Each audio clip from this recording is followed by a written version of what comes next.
স্বপ্নে ঘেরা সোনাঝুরির ছায়ায় মন ভোলানো মধুর সুর ভেসে বেড়ায়।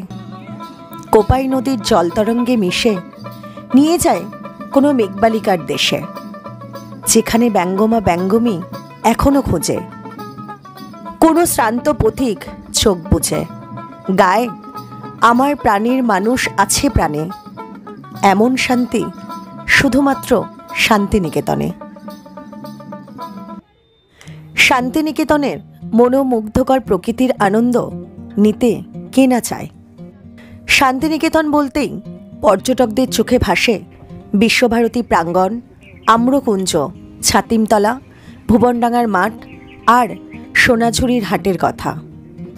ঘন বর্ষায় বৃষ্টি নামলে শান্তিনিকেতনের আকাশ জুড়ে ছেয়ে আসে চমকে চমকে সহস্রাদি কুজলি, চকিতে চকিতে মাতি ছুটিল বিচলি, থরহর চরাচর পলকে ঝলকিয়া, ঘোর তিমিরে ছায় গগন মেদিনী। নমস্কার বন্ধুরা, আমি অমৃতা চলে এসেছি নতুন একটি ভিডিও নিয়ে। আজ আমরা যাব শান্তিনিকেতন। শান্তিনিকেতন শব্দের অর্থ শান্তির আবাস, এবং শহরটি আজও তার নাম অনুসারে বেঁচে আছে। এই ভ্রমণ পর্বে থাকছে কলকাতা থেকে শান্তিনিকেতন কিভাবে যাবেন, কোথায় থাকবেন, কিভাবে সম্পূর্ণ শান্তিনিকেতন ঘুরে দেখবেন, আর সঙ্গে থাকছে 2024-এর পৌষ মেলা কবে অনুষ্ঠিত হবে, কোন মাঠে হবে, কতদিন চলবে ইত্যাদি সকল বিষয়। ভিডিওটি শেষ পর্যন্ত দেখতে থাকুন। ভিডিওটি শুরু করার আগে যারা আমাদের চ্যানেলে নতুন, অনুরোধ রইল চ্যানেলটি সাবস্ক্রাইব করে পাশে থাকবেন। প্রথমেই বলি শান্তিনিকেতন যাবেন কিভাবে। কলকাতা থেকে খুব সহজেই হাওড়া অথবা শিয়ালদহ থেকে ট্রেনে করে 2.5 থেকে 3 ঘন্টায় পৌঁছে যাওয়া যায়। আমরা যাব গণদেবতা এক্সপ্রেসে, যেটা হাওড়া স্টেশন থেকে ছাড়বে সকাল 6টা 5 মিনিটে। নির্ধারিত সময়ে ট্রেন ছেড়ে দিল। এই ট্রেনে সময় লাগবে 2 ঘন্টা 35 মিনিট। আমাদের টিকিট জেনারেল কম্পার্টমেন্টে, ভাড়া পড়ল মাথাপিছু 70 টাকা। এছাড়াও বেশ কিছু ট্রেনের নাম বলছি, যেগুলো সকালে হাওড়া থেকে ছাড়ে। এনজেপি বন্দে ভারত এক্সপ্রেস, সময় লাগবে 1 ঘন্টা 42 মিনিট, ছাড়বে সকাল 5টা 55 মিনিটে। ভাগলপুর বন্দে ভারত, হাওড়া ছাড়ে সকাল 7টা 45 মিনিটে, সময় লাগবে 1 ঘন্টা 42 মিনিট। এরপর আছে কুলিক এক্সপ্রেস, হাওড়া ছাড়ে সকাল 8টা 55 মিনিটে, সময় লাগবে 2 ঘন্টা 40 মিনিটের মতো। শান্তিনিকেতন এক্সপ্রেস ছাড়ে সকাল 10টা 5 মিনিটে, সময় লাগে 2 ঘন্টা 10 মিনিট। শিয়ালদহ থেকে আছে সকাল 6টা 50 মিনিটে কাঞ্চনজঙ্ঘা এক্সপ্রেস এবং 7টা 20 মিনিটে মাতারা এক্সপ্রেস। ঘড়িতে বাজে সকাল 8টা 45। ট্রেন আমাদের নামিয়ে দিল বোলপুর স্টেশনে। স্টেশনের বাইরে আছে টোটো এবং রিজার্ভ গাড়ি স্ট্যান্ড। সম্পূর্ণ শান্তিনিকেতন ঘোরার জন্য এখান থেকে ভাড়া করতে হবে টোটো বা রিজার্ভ গাড়ি। অধিকাংশ মানুষই টোটোই ভাড়া করে থাকেন। এবার জেনে নেওয়া যাক টোটো ভাড়া কেমন পড়বে। ভাড়ার একটি চার্ট করা আছে, সেই অনুসারে ভাড়া সারাদিনের জন্য পড়ে 1850 টাকা। তাছাড়া সিজন এবং অফ সিজন অনুযায়ী ভাড়ার তারতম্য হয়। অফ সিজনে ভাড়া একটু কম পড়ে। যারা শান্তিনিকেতন আসছেন বা আসবেন তাদের বলছি, টোটো ভাড়া করার সময় একটু বার্গেনিং করে নেবেন। বার্গেনিং করে আমাদের ভাড়া পড়ল সারাদিনের জন্য 1200 টাকা। এবার বলবো সারাদিনের প্যাকেজে কি কি জায়গা ঘুরে দেখবেন।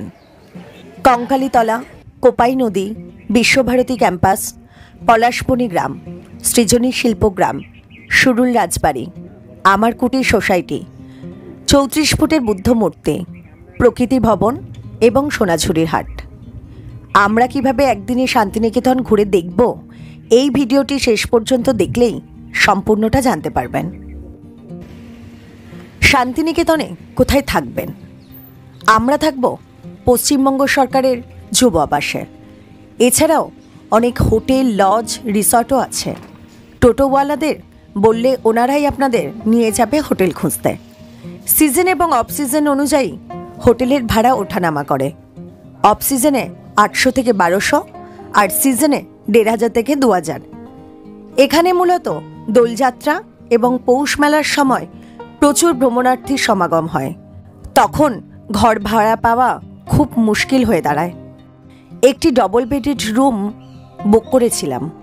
ভাড়া পড়েছিল জিএসটি সহ 900 টাকা। ইউথ হোস্টেলে স্পট বুকিং করা যায় না। এখানে থাকতে হলে পশ্চিমবঙ্গ যুব আবাসের নিজস্ব ওয়েবসাইট থেকে বুক করে আসতে হয়। ওয়েবসাইটের লিঙ্কটি ডেসক্রিপশন বক্সে দিয়ে দিলাম, আপনারা চাইলে এখান থেকে বুক করতে পারেন। চলুন দেখে নেওয়া যাক এখানকার রুমের ব্যবস্থাপনা।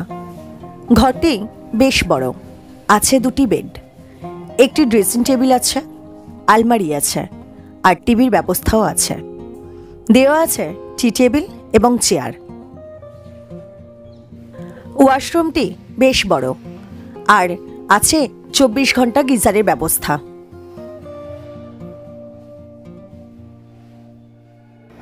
খাবার জলের জন্য আছে অ্যাকোয়াগার্ডের ব্যবস্থা। এই ইউথ হোস্টেলে ক্যান্টিনের ব্যবস্থা আছে। হোটেলে চেক ইন করে ফ্রেশ হয়ে বেরিয়ে পড়লাম আমাদের প্রথম দর্শনীয় স্থানের উদ্দেশ্যে। যাব শান্তিনিকেতন থেকে 9 কিলোমিটার দূরে কঙ্কালীতলা মন্দিরে। চলে এলাম কঙ্কালীতলা। সময় লাগলো বোলপুর থেকে 30 মিনিটের মতো। সতী মায়ের 51 পীঠের অন্যতম একটি পীঠ এই কঙ্কালীতলা মন্দির। মহাকালী রূপে পূজিত হন কঙ্কালী মন্দিরের দেবী কঙ্কালী। কৃষ্ণ অমাবস্যার রাতে কালী রূপে পূজিত হন দেবী কঙ্কালী। এই পুজোকে ঘিরে প্রচুর ভক্তের সমাগম হয়। রীতি মেনে সকাল থেকেই পুজো শুরু হয়ে যায়। মন্দিরের বাইরে আছে সারিবদ্ধভাবে ডালার দোকান। ডালা 51 টাকা থেকে শুরু। একটি দোকান থেকে ডালা কিনে চলে এলাম পুজো দেওয়ার লাইনে।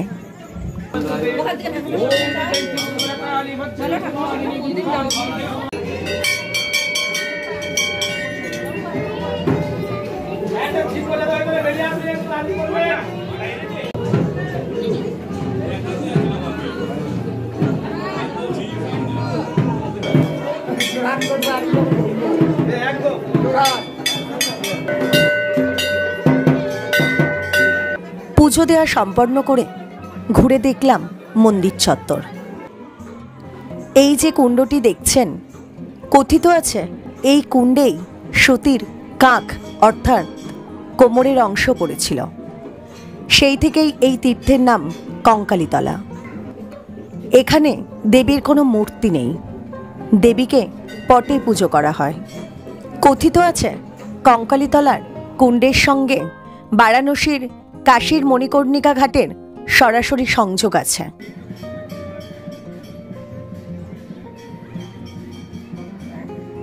এই যে প্রাচীন বটগাছটি দেখছেন, এর নিচে আয়োজন করা হয় কুমারী পুজোর, যেটা অনুষ্ঠিত হয় দুর্গাপুজোর সময়। মন্দির চত্বরে রয়েছে হস্তশিল্পের বিভিন্ন সামগ্রীর দোকান। পাশেই চলছে আদিবাসী নৃত্য।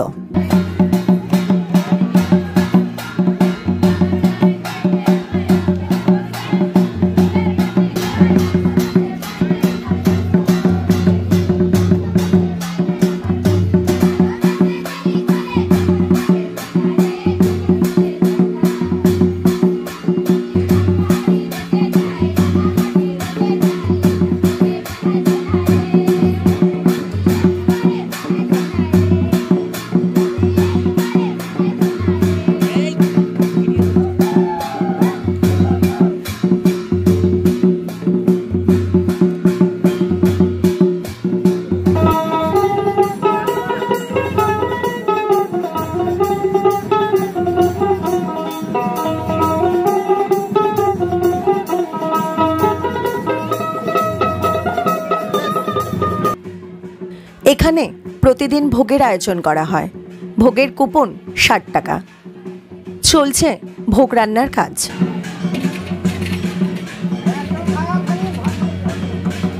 মন্দিরের পাশ দিয়ে বয়ে চলেছে কোপাই নদী। পায়ে পায়ে চলে এলাম নদীর ঘাটে। এখানে প্রতিদিন সন্ধ্যা 6টাতে হয় সন্ধ্যা আরতি।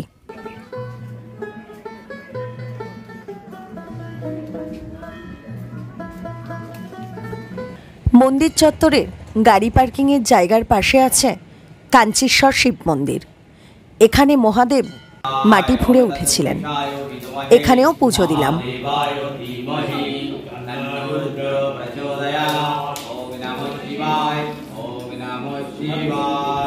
মন্দির থেকে বেরিয়ে এগিয়ে চলেছি পরবর্তী গন্তব্যে। পথে যেতে যেতে দেখলাম রাস্তার ধারে বিক্রি হচ্ছে খেজুরের রস। দাম প্রতি গ্লাস 10 টাকা। এছাড়াও এখানে খেজুরের গুড়, পাটালি বিক্রি হচ্ছে, বাড়ির জন্য নিয়ে যাওয়া যায়। খেজুরের রস খেয়ে চলে এলাম কোপাই নদীর ব্রিজের উপর, যেখানে বিখ্যাত সিনেমা বেলা শেষের শুটিং হয়েছিল।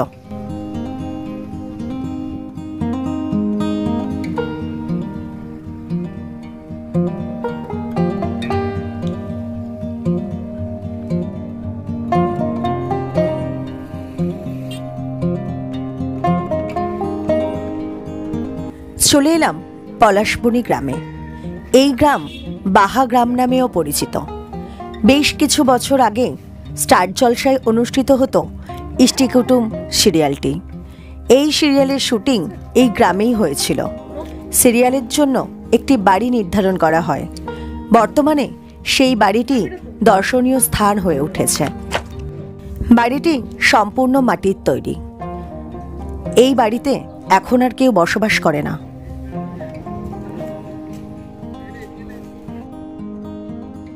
চলে এলাম বিশ্বভারতী ক্যাম্পাসে। ক্যাম্পাসের ভিতরে প্রবেশ নিষিদ্ধ।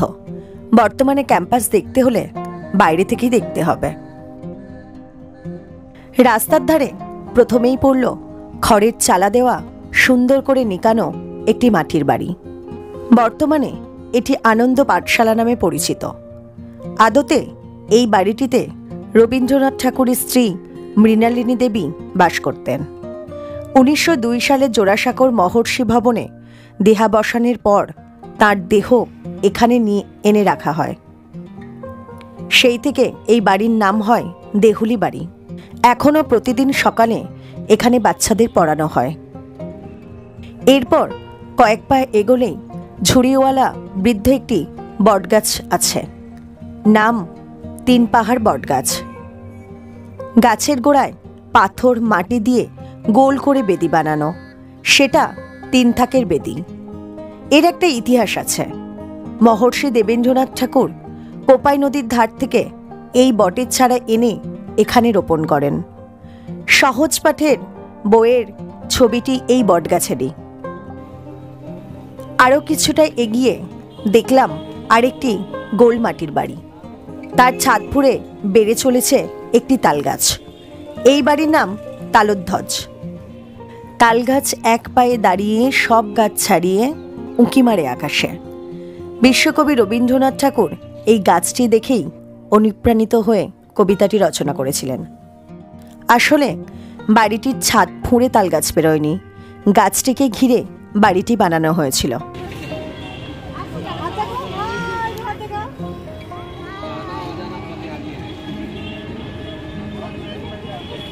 কয়েক পা এগিয়েই এসে দেখলাম কাঁচের তৈরি একটি ঘর। এটি উপাসনা গৃহ। মহর্ষি দেবেন্দ্রনাথ ঠাকুর এটি তৈরি করেছিলেন 1863 সালে। বেলজিয়াম গ্লাস আর মার্বেল দিয়ে তৈরি চোখ ধাঁধানো এই উপাসনা গৃহ এক কথায় অপূর্ব। উপাসনা গৃহের পাশেই আছে ছাতিমতলা। মহর্ষি দেবেন্দ্রনাথ ঠাকুর জনহীন এই প্রান্তরে দেখেছিলেন 2টি ছাতিম গাছ। এখানেই তিনি বসে সাধনা করতেন।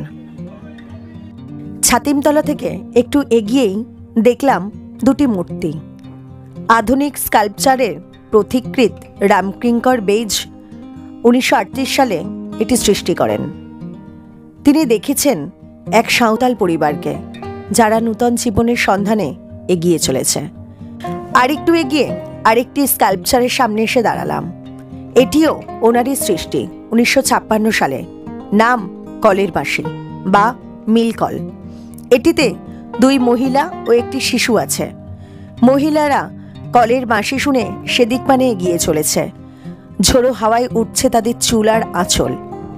এই স্কাল্পচারগুলি ওনার কল্পনা নয়, বাস্তবে দেখা এই সব দৃশ্য তার স্মৃতি থেকে ফুটে উঠেছে। এই সব স্কাল্পচার শুধু স্টোন চিপস আর কংক্রিটের মিশ্রণে তৈরি নয়, তার সাথে মেশানো আছে কত স্মৃতি, আনন্দ, কষ্ট আর বেঁচে থাকার লড়াইয়ের কাহিনী। আরেকটু এগিয়ে চলে এলাম নোবেলজয়ী অমর্ত্য সেনের বাড়ি। এই বাড়ির নাম প্রতীচি। বিশ্বভারতী ক্যাম্পাস থেকে 2 কিলোমিটারের ব্যবধানেই রয়েছে সৃজনী শিল্পগ্রাম। প্রবেশ মূল্য মাথাপিছু 30 টাকা। 1996 সালের 28শে ডিসেম্বর সৃজনী শিল্পগ্রাম উদ্বোধন করা হয়।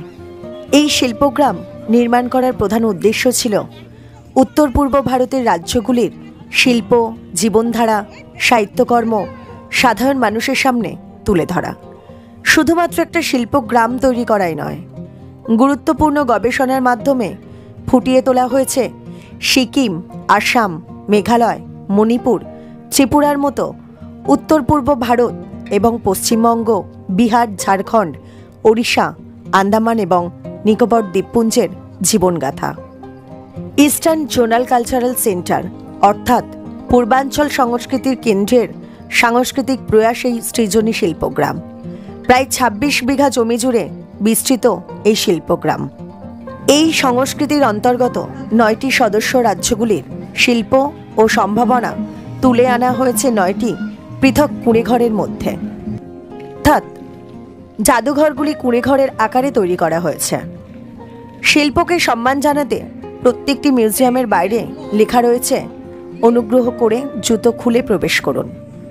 এই 9টি ঘরের বাইরের দেওয়াল, উপরের ছাউনি, এমনকি ঘরের ভিতরে স্থাপত্যের নকশা চোখ জুড়ানো।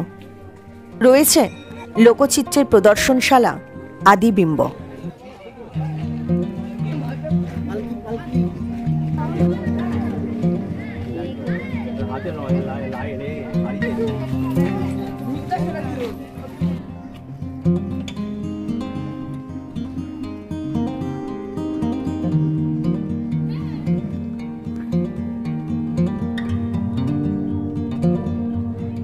আদিক্রান্তি নামে একটি উদ্যানে পূর্ব ভারতের আদিবাসী জনগোষ্ঠীর বিদ্রোহী নেতাদের যেমন বিরসা মুন্ডা, লক্ষ্মীনায়ক, সিধু কানু, তিলকা মাঝি এবং তীরথ সিং এদের শ্রদ্ধা জানানো হয়েছে। বোলপুর ছাড়াও বীরভূমের নিকটবর্তী প্রত্যন্ত গ্রামের নানান স্কুলের ছাত্রছাত্রী, এমনকি বিহার, ঝাড়খণ্ডের বহু পড়ুয়াদের নিয়ে আসা হয় এই শিল্পগ্রামে। বীরভূমের মানুষদের তৈরি সাজ পোশাক, ঘর সাজাবার সামগ্রীও শিল্পগ্রামে বিক্রি করা হয়।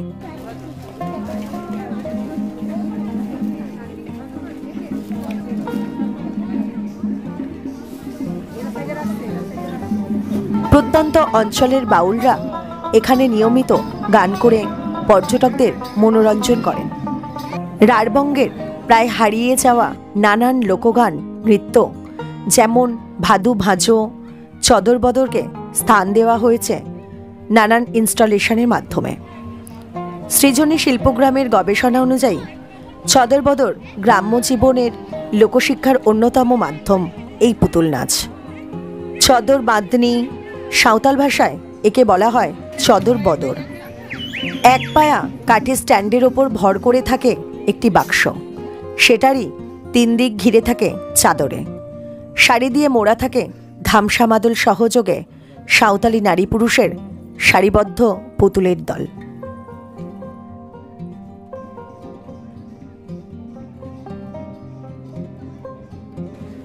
সৃজনী শিল্পগ্রাম দেখে বেরিয়ে চলে এলাম সুডুল রাজবাড়ি।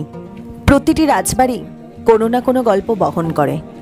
ইতিহাসের পাতায় সেই গল্পগুলি কখনো হয়ে ওঠে রঙিন, আবার কখনো পুরাতন জীর্ণতাপ্রাপ্ত।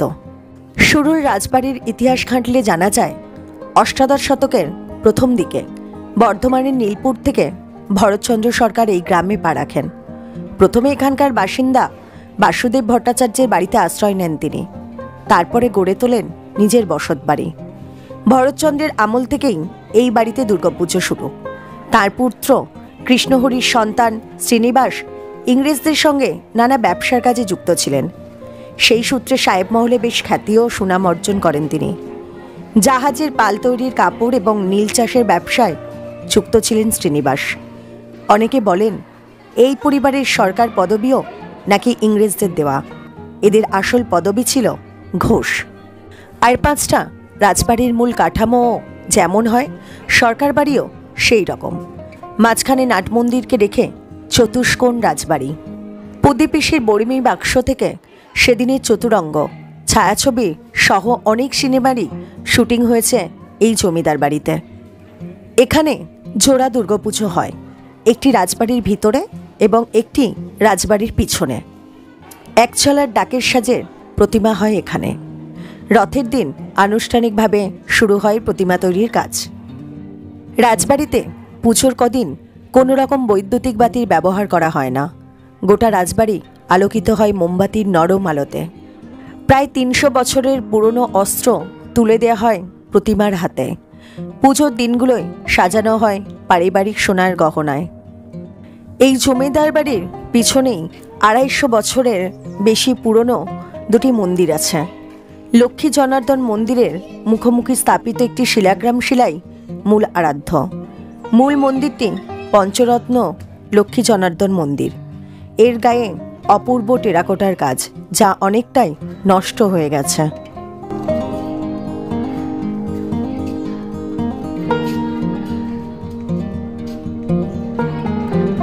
শুরুর রাজবাড়ি দেখে চলে এলাম আমার কুটির সোসাইটিতে। রবীন্দ্রনাথ ঠাকুর প্রতিষ্ঠিত শ্রীনিকেতনের গ্রাম উন্নয়নের কর্মপদ্ধতির আদর্শে উদ্বুদ্ধ হয়ে প্রয়াত স্বাধীনতা সংগ্রামী সুসেন মুখার্জি 1923 খ্রিস্টাব্দে গড়ে তোলেন আমার কুটির সোসাইটি। আমার কুটির স্বদেশী আন্দোলনের সঙ্গে যুক্ত ছিল। এই কুটিরের কাজকর্ম দেখতে আসেন নেতাজি সুভাষচন্দ্র বসু 1939 সালে। এছাড়াও শ্যামাপ্রসাদ মুখোপাধ্যায় আরও অন্যান্য স্বনামধন্য ব্যক্তিত্বরা। এর মূল লক্ষ্য হল গ্রামীণ কুটির শিল্পের উন্নতি ও আত্মনির্ভরশীল মানুষ তৈরির মধ্য দিয়ে উন্নয়নের ধারাকে অব্যাহত রাখা।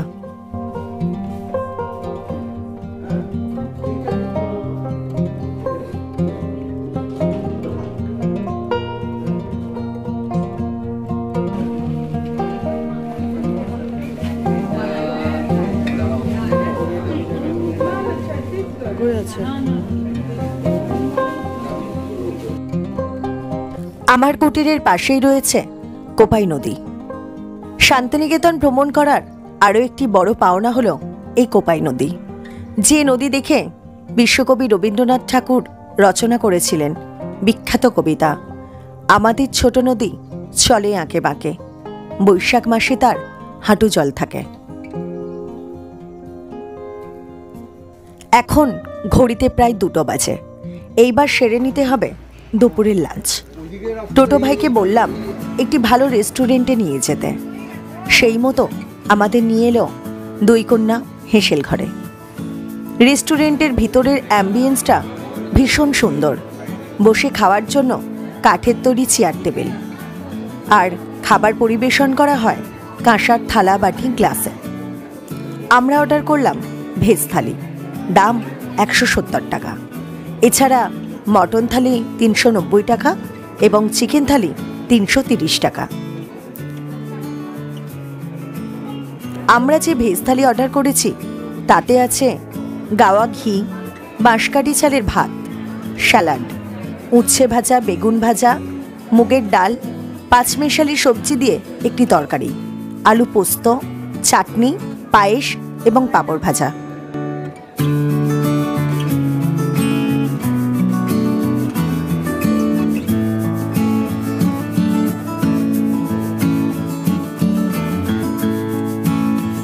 লাঞ্চ সেরে চলে এলাম 34 ফুটের গৌতম বুদ্ধের মূর্তি দেখতে।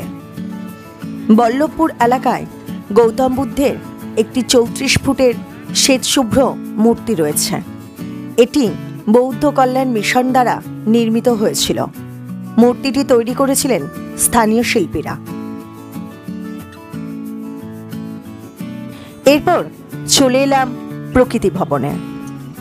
এটি একটি আর্ট মিউজিয়াম। প্রতিদিন সকাল 9টা থেকে বিকেল 5টা পর্যন্ত খোলা থাকে। এর প্রবেশ মূল্য 30 টাকা, আর ক্যামেরা করার জন্য অতিরিক্ত 20 টাকা। চলে এলাম সোনাঝুরি হাটে। আজকে সোনাঝুরি হাটে হাজার হাজার লোকের সমাগম হয়েছে। সোনাঝুরি হাটটি স্থানীয় এবং পর্যটকদের মধ্যে বেশ জনপ্রিয়। শুধুমাত্র কেনাকাটার জন্য নয়, বরং স্থানীয় সংস্কৃতি ও শিল্পের প্রদর্শনীর জন্য জনপ্রিয়তা লাভ করেছে এই হাট। এই হাট সপ্তাহে 7 দিনের মধ্যে 6 দিন খোলা থাকে। শুধুমাত্র বুধবারে বন্ধ থাকে এই হাট। হাটটি হস্তশিল্পের জন্য বিখ্যাত। এখানে স্থানীয় শিল্পীরা তাদের হাতের তৈরি বিভিন্ন সামগ্রী, যেমন পটচিত্র, মাটির পাত্র, কাঠের কাজ, বাটিক প্রিন্টের পোশাক সহ বহু জিনিস বিক্রি করতে আসেন। এমন কোনো মানুষ নেই যে শান্তিনিকেতনে বেড়াতে এসে সোনাঝুরির হাটে একবারও যাননি। এই হাট শুরু হয় সকাল থেকে আর চলে সূর্যাস্ত হওয়া পর্যন্ত। বর্তমানে শান্তিনিকেতনে দোলের সময় যে বসন্ত উৎসব হয়, সেটা এই সোনাঝুরির শালপিয়াল বনেই অনুষ্ঠিত হয়।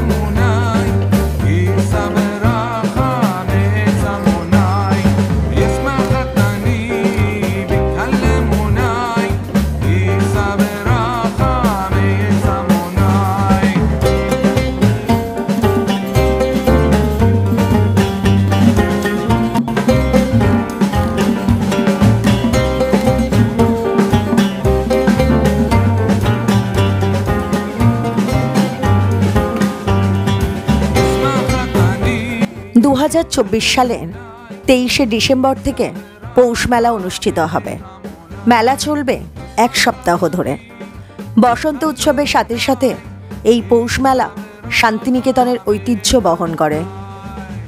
এই মেলা হবে ভুবনডাঙ্গার মাঠে, যা পৌষ মেলার মাঠ নামেও পরিচিত। চলে এলাম সেই মাঠ দেখতে। শান্তিনিকেতন ভ্রমণ পর্ব এখানেই শেষ হলো। তবে যার কথা না বললে এই ভ্রমণ পর্ব অসম্পূর্ণ থাকে, সে হলো আমাদের টোটো ভাই। নাম আমিন। নম্র, ভদ্র এবং ভীষণ মিশুক একটি ছেলে। সুন্দরভাবে আমাদের গাইড করেছে। ওর নাম্বার ডিসক্রিপশন বক্সে দিয়ে দিলাম। টোটো আমাদের ইউথ হোস্টেলে নামিয়ে দিয়ে গেল।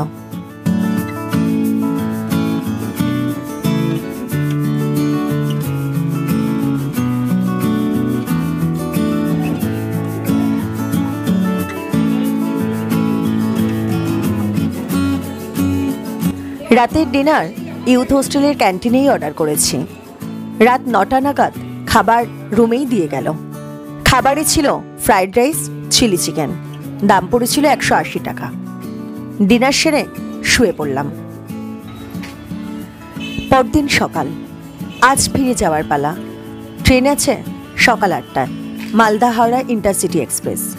ইউথ হোস্টেলে চেক আউট করে একটি টোটো নিয়ে চলে এলাম স্টেশনে।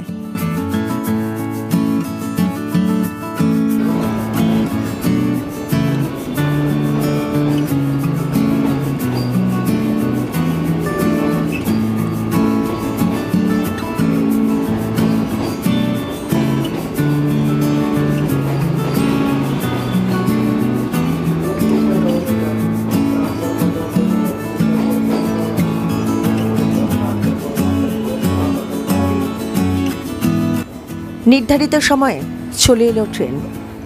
রওনা দিলাম বাড়ির উদ্দেশ্যে। ভিডিওটি যদি ভালো লাগে কমেন্ট করে জানাবেন, আর সঙ্গে একটি লাইকও করবেন। চ্যানেলটি সাবস্ক্রাইব করে আমাদের পাশে থাকবেন। দেখা হচ্ছে অন্য কোনো স্থানে, অন্য কোনো ভ্রমণে। নমস্কার।